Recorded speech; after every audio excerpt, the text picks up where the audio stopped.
இந்த சுயத்தில் வாழ்கிறவன் சுய பலனை நம்பி வாழ்வான். எதை நம்புவான்? ஆமாம், அந்த சுய பலனை நம்பி விழுக விழுக விழுக விழுக முயற்சி எடுத்துக்கொண்டே இருப்பான். அது அவனை சோர்வடைய பண்ணும், டயர்டாக்கும். என்னாக்கும்? டயர்டாக்கும். இந்த கஜினி எத்தனை முறை படம் எடுத்தாரா இந்தியாவை பிடிக்க?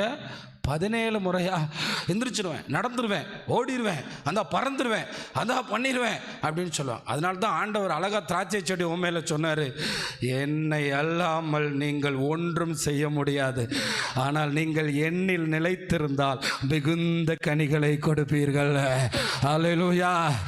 இன்னைக்கு கிறிஸ்தவர்கள் தேவனுக்கென்று பிழைக்காததனால் கனியற்ற மரமாய் மாறி போனார்கள், பிரயோஜனமற்றவர்களாய் மாறி போனார்கள், வாழ முடியாதவர்களாய் மாறி போனார்கள், பிழைக்க முடியாதவர்களாய் மாறி போனார்கள், வலியற்றவர்களாய் மாறி போனார்கள், திறனற்றவர்களாய் மாறி போனார்கள். ஏன்? அதானே டாக்டர் சொல்றான், 40 வயசானவன எலும்புலாம் உடையிற அளவுக்கு போயிடும். அப்போ நம்ம பலன் கொஞ்சம் சரீர முயற்சி அற்ப பிரயோஜனம் உள்ளது. தேவ பக்தியோ இவ்வுலகத்துக்கும் அவ்வுலகத்துக்கும் ஏற்றதாக இருக்கு. 6 நாள் வேலை செய்கிறோம், இங்கே வர்றது எதுக்கு? அவ்வுலகத்துக்கு என்ன கொண்டு போய் சேர்க்குது தெரியுமா? ஆனால் சரீர முயற்சி அற்ப அற்ப அற்ப சொற்ப பிரயோஜனம் உள்ளது. அப்போ இங்கே சுயத்துக்காக வாழ்கிறவன் சுயபலத்தில் மேலே போயிடணும். நான் சொல்லுகிறேன், முழு உலகமும் சேர்ந்து கட்டின பாபியல் என்கிற கோபுரம் உடைத்து நொறுக்கப்பட்டு மண்ணுக்கு போனது. ஆனால் தேவ பலத்தினால் வாழ்ந்தவர்கள் சரித்திர புருஷர்களாக இருக்கிறார்களே. அவ்வளோதான் சொல்கிறேன். இன்னும் நம்ம கூட தானியேல் பேசிகிட்டு இருக்காரு, இன்னும் நம்ம கூட தாவீது பேசிகிட்டு இருக்காரு, இன்னும் நம்ம கூட தேவ பிள்ளைகள் பேசப்பட்டு கொண்டிருக்கிறார்கள். அவர்கள் தேவ பலத்தை நம்பி வாழ்ந்தவர்கள். நீங்கள் சுயத்தை நம்பி வாழ்ந்து விடாதீர்கள். ஆண்டவராகிய இயேசு யோவான் சுவிசேஷம் 6ஆம் அதிகாரம் அவரே சொல்லுகிறார், 11ஆம் வசனத்திலே நீங்கள் கவனித்து பார்க்கும்போது நம்முடைய ஆண்டவர் சொல்லுகிறார், இயேசு அந்த 6ஆம் அதிகாரம் யோபு 6ஆம் அதிகாரம் 11, 12 வசனங்களில் அந்த வியாதிப்பட்ட போது யோபு ரொம்ப ட்ரை பண்ணியிருப்பார். என்ன ட்ரை பண்ணியிருப்பார் தெரியுமா? இந்த வியாதியிலிருந்து எப்படியாவது வெளியே வந்துடலான்னு. அப்போ அவர் நினச்சிருப்பார், சீக்கிரம் சுகமாயிடுவேன், சீக்கிரம் சுகமாயிரு. ஆனால் அவரால் சுகமாக முடியல. உடனே அவர் என்ன எழுதினார் தெரியுமா? என்னால் காத்திருக்க முடியலப்பா, காத்திருக்கிறதுக்கே பலன் இல்லைப்பா. என்னவா? காத்திருக்கிறதுக்கே பலன் இல்லை. இன்னும் நீங்கள் காத்துருன்றீங்க, என்னால் காத்திருக்கவே பலன் இல்லை. நீங்கள் இந்த வருஷம் சரியாக இருங்கிறீங்க, யோ என்னால் காத்திருக்கவே முடியலையா? என் ஜீவனை நீடித்திருக்க பண்ண என் முடிவு எப்படிப்பட்டது? நான் இப்படியே இருந்தால் என்ன நிலைமையில் இருப்பேன்? இதே படுக்கையில் நான் எப்படி போகிறேன்? என்னால் முடியல.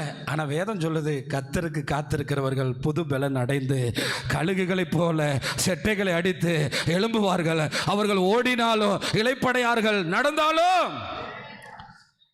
ஆனால் இன்றைக்கி நிறைய விசுவாசிங்க இப்போ ஞாயிற்றுக்கிழமை விசுவாசியாக மாறிட்டான். கர்த்தருக்கு காத்திருக்காம திங்கக்கிழமை, செவ்வாய்க்கிழமை, புதன்கிழமை, வியாழக்கிழமை, வெள்ளிக்கிழமை, சனிக்கிழமை வேஸ்ட்டாகவே மாற்றிட்டான். இளைஞர்கள் கூட இளைப்படைவார்கள். நிறைய பேரை பார்த்துருக்கீங்களா? 80 வயசில் யோசுவா பார்க்குறாரு, மை ஃப்ரெண்ட் காலேப், உனக்கு ரொம்ப வயசாயிடுச்சுப்பா காலேப், நீ அந்த ஊரில் போய் அந்த குச்சியில் உட்காந்துக்க. நோ, யார் சொன்னா வயசாச்சுன்னு? 40 வருஷத்துக்கு முன்னாடி மோசே அனுப்புன அதே பலன் இருக்கு, நான் முறியடிப்பேனே. அதுதான். ஏன்னா காலேப் அவன் பலன் இல்லை, கண்ணு மங்கிருச்சா மோசே, 120 வயசாயிருச்சு. நோ, கண்ணாடி இல்லை, கை ஏதாவது வெளியிருச்சா? இல்லை, கண்ணும் பலனும் குறையலை. ஏன் தெரியுமா? மோசேக்களும் காலேப்புக்களும் கர்த்தர் பலனில் வாழ்றவங்க. அல்லேலூயா. அதனால தான் எனக்கு கொஞ்சம் பலன் இருக்கு, என் பலனை செலவழிக்கிறேன். டயர்டாகும் பரவாயில்லையா, சோர்ந்து போகும் பரவாயில்லையா. ஆனால் கழுகுகளை பாருங்கள், நீங்கள் பார்க்கறதுக்கு பேர் பருந்து தான் உங்கள் வீடுகளை சுற்றி கொண்டிருக்கிறது. கழுகுகள் சிறு குழந்தைகளையே தூக்கி போய்விடும். இந்த கழுகுகள் பறக்கும் போது பார்த்தீங்கன்னா அது அப்படியே பயங்கரமாக இருக்கும். அந்த கழுகுகளை போல தேவ பிள்ளைகள் செயல்படுகிறத பார்க்கும்போது ஆச்சரியமாக இருக்கும். எப்படா இவர் இவ்வளோ வயசில் செயல்படுறாரு? அது அவர் பலன் இல்லை, தேவ பலனை. அது அவர் பலன் இல்லை, தேவ பலனை. இன்னைக்கு நம்ம பிள்ளைகள் சின்ன சின்ன பிரச்சனைகளில் சோர்ந்து போகிறதுக்கு காரணம் என்ன? இதே மாதிரி தான். 12ஆம் வசனத்தை பாருங்க. 12ஆம் வசனத்தில், என் பலன் கற்களின் பலனோ, என் மாம்சம் என்ன வெண்கலமா? நான் கேட்கல, அவர் கேட்குறாரு. ஆனால் சங்கீதம் 28:8 கர்த்தருடைய வார்த்தை சொல்லுகிறது, அவர் கர்த்தரே அவர்களுடைய பலன். யாரா? ஆமாம், இங்கே இருக்கிறவங்க இப்போ கேட்டால் உங்கள் பலன் எதுன்னு கேட்டால் நீங்கள் என்ன சொல்லுவீங்கன்னு தெரில. சங்கீதக்காரன் சொல்கிறார், கர்த்தரே அவர்களுடைய பலன், அவரே தாம் அபிஷேகம் பண்ணினவர்களுக்கு அரணான அடைக்கலமாக இருக்கிறாரு. அதனால தான் அதைத்தான் பவுல் அப்போஸ்தலன் ஜெயிலில் இருந்து வேலை செய்ய முடிஞ்சிச்சு. ஏன்னா அவர் யார் பலனில் வேலை செஞ்சார்? கர்த்தருடைய பலனில். அவருடைய நிருபங்கள் எல்லாம் ஜெயிலில் இருந்து வந்துச்சு. எப்படி வந்துச்சு? 2 கொரிந்தியர், பிலிப்பியர் எப்படிங்க வந்துச்சு? ஜெயிலில் இருந்து. அவர் பலனற்று போனார், ஆனால் கர்த்தர் பலன் குன்றி போகவில்லை. அதனால தான் சொல்கிறேன், தேவ பலன் வேண்டுமானால் காலையிலே தேவ சமூகத்துக்கு ஓடுங்கள். சோர்ந்து போக வேண்டுமானால் உங்கள் பலனில் ஓடுங்கள். அதனால தான் பவுல் அப்போஸ்தலனால பலவீனத்துக்கு முன்பு சாதித்ததை விட பலவீனத்திற்கு பின்பு அதிகமாய் சாதித்தார. இங்கே யாராவது வியாதிப்பட்டு இருந்தால் இந்த வசனத்தை நான் உங்களுக்கு காண்பிக்கிறேன். 1 பேதுரு 2:24. இதுவரை உங்களுக்காக வாழ்ந்து வியாதியில் இருப்பீர்கள் என்றால் இன்றைக்கு இயேசு உங்களை சுகமாக்குவதற்கு ஒரு பெரிய வார்த்தை உங்கள் முன்னாக போடுகிறார். நீங்கள் பாவத்துக்கு செத்து இயேசுவுக்காக பிழைக்கும்படி தீர்மானித்தால் இனி நான் அல்ல, இனி தேவன் கொடுக்க போகிற 15, 20, 30, 40 வருஷம் இயேசுவுக்காக வாழ்வேன்னு நீங்க சொன்னீங்கன்னா அவருடைய தழும்புகள் இந்த ஆராதனையில் உங்களை சுகமாக்கும். ஏன்னா ஆண்டவர் பாப்பார், பரவாயில்ல இவன் எனக்காக வாழ்றேங்கிறானே, இவன் சரீரத்தை சிறுபில்ல சரீரம் போல மாத்துறேன், இவன் எனக்காக வாழ்றேங்கிறானே, இவன் எனக்காக பேச போறேங்கிறானே, இவனை இன்னும் 20 வருஷம் கூட்டி கொடுக்குறேன். அதுதான் எங்க பிரச்சனை. போய் வயசான சில ஆளை போய் பார்க்க போனா, இன்னொரு 10 வருஷம் இந்த பிள்ளைக்காக வாழணும். நீ இப்போ கிளம்பு, எதுக்கு இங்கே உட்கார்ந்துட்டு இருக்க? சிலது பார்த்துருக்கீங்களா? வேதத்தை குறித்த அறிவில்லாதவர்களாக இன்றைக்கு நாம் மாறி போனோம். இயேசுவுக்காக வாழ்ந்தால் வாழ்ந்து கொண்டே இருக்கலாம், இயேசுவுக்காக பிழைத்தால் பிழைத்து கொண்டே இருக்கலாம். நான் பேசுவது வேத வார்த்தை. அதனால்தான் ஒரு ஊழியக்காரனாக இருந்தாலும் விசுவாசியாக இருந்தாலும் காலையிலே போய் தன் பலத்தை முழங்காலில் நின்று செலவழித்தால் அந்த நாள் முழுவதும் பலனாய் செயல்படுவான். அவனுடைய வேலையில் ஒரு பெரிய தெய்வ பலன் இறங்கி வரும், அவனுடைய பிசினஸ்ல தெய்வ பலன் இறங்கி வரும். அவன் சொல்றான், என் கல்லாப்பெட்டி நிறையுது, எனக்கு என்ன வியாபாரம் ஓடுது. இப்போ நான் அல்ல, கிறிஸ்துவே என்னில் வாழ்கிறார். இந்த பிரசங்கத்தை கிறிஸ்டியான் ஐயா 40 வருஷத்துக்கு முன்னாடி பிரசங்கம் பண்ணும்போது சபையே சண்டை போட்டு அந்த பாஸ்டரை மாற்றுங்க, எப்போ பார்த்தாலும் ஒரே பிரசங்கமே பண்ணுறாரு, அவர் முதல்ல தூக்குங்கன்னு எல்லாரும் போர்க்கொடி பிடிச்சாங்க. ஆனால் இதுதான் கிறிஸ்தவத்தினுடைய ஆழம் தெரியுமா பிரியமானவர்களே? நான் சாக வேண்டும், அவர் பிழைக்க வேண்டும், அப்பொழுது என் வாழ்க்கையை அவர் பார்த்து கொள்கிறார், என் வேலையை அவர் பார்த்து கொள்கிறார், நான் செய்ய வேண்டியதை அவர் பார்த்து கொள்கிறார். அவர் செய்யும் போது நான் செய்கிறதை விட அதிகமாய் செய்கிறார். அவர் செய்யும் போது நான் யோசித்ததை விட அதிகமாய் செய்கிறார். அவர் யோசித்தது அது அனந்த ஞானம்.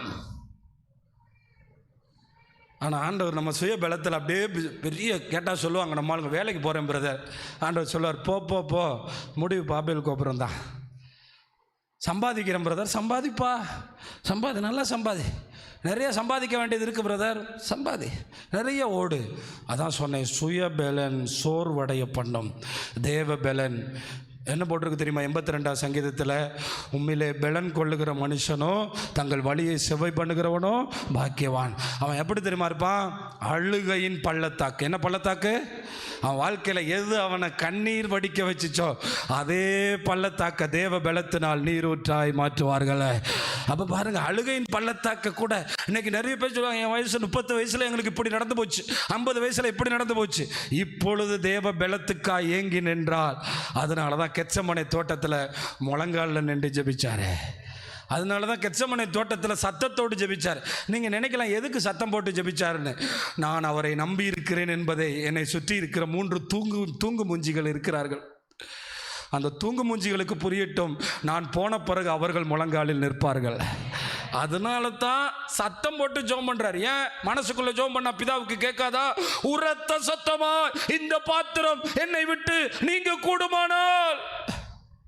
ஏன்னா நாளைக்கு நான் போன பிறகு இவங்களுக்கும் தெய்வ பலன் வேணும், இவங்களும் சிறைச்சாலைகளை உடைக்க வேண்டும், இவர்களும் அற்புதங்களை செய்ய வேண்டும், இவர்களும் தேவ வல்லமையால் பலப்பட வேண்டும். அதனால் என்ன கேட்குற தேவனுடைய பிள்ளைகளே, நான் அல்ல என்பது நான் வாழ மாட்டேன், அவர் எனக்குள் வாழ்வதற்கு என் பலத்தை, என் பணத்தை, என் படிப்பை, என் பட்டத்தை, என் அழகை உபயோகிக்க மாட்டேன். எனக்காக அவர் செயல்பட நான் காத்திருப்பேன், எனக்காக அவர் கிரியை செய்ய நான் காத்திருப்பேன், எனக்காக அவர் செயல்படுவதற்கு. அதனால தான் சொல்கிறேன், இன்னைக்கு காலையில் எத்தனை பேர் ஜெபம் பண்ணீங்கன்னு கேட்டால், இப்போ நிறைய பேருக்கு குற்ற மனசாட்சி தான் வரும். இன்னைக்கு காலையில் எத்தனை பேர் முழங்காலில் நின்று வேதம் படித்து ஜெபிச்சு வந்தீங்கன்னு கேட்டால் நிறைய பேர் தலையை தொங்க போட்டுருவாங்க. ஏன்னா எத்தனை பிரசங்கம் கேட்டாலும் நம்ம பறக்க வேண்டும், தேவனுக்காய் செயல்பட வேண்டும், தேவன் நம்மிலிருந்து செயல்பட வேண்டும் என்கிற எண்ணங்கள் இல்லாமலே நாம் வாழ்ந்து கொண்டிருக்கிறோம். பிரியமானவர்களே, நீங்கள் கவனிக்க வேண்டும் என்று கர்த்தர் உங்களிடத்தில் பேசி கொண்டிருக்கிறார்.